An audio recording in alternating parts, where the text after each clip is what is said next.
फुर दौरान मुज़ाहमत करण ते गोलियूं हणी ज़ख़्मी कंदड़ जवाबदार खे पुलिस गिरफ़्तार नथी करे।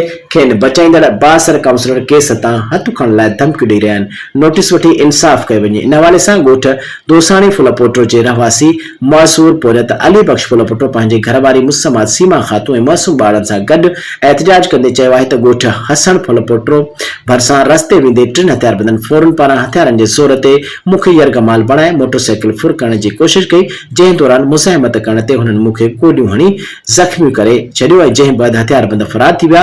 हुन चयो त मूंखे उन वाक़िए जो केस पीर जो ॻोठ थाणे ते अनवर फुलपोटो अब्दुल जब्बार फुलपोटो समेत 3 ॼणनि मथां दाख़िल करायो आहे, पर 20 ॾींहं गुज़रण बावजूद पुलिस जवाबदार गिरफ़्तार न करे सघी आहे। वेतर ॼाणायल फुर खे बागू फुलपोटो ॻोठ जो रहवासी काउंसलर परवेज़ फुलपोटो हुननि खे बचाइण जो चाहे थो ऐं मूंखे ख़ामोश रहण लाइ धमकियूं ॾेई रहियो आहे। हुन चयो त मां मासूर थी वियो आहियां ऐं बचा पालण लाइ बि परेशान आहियां। हुननि मुतालबो कयो त नोटिस वठी फुर वाक़िए में मुलविस जवाबदारनि खे गिरफ़्तार करे तहफ़्फ़ुज़ फराहम करे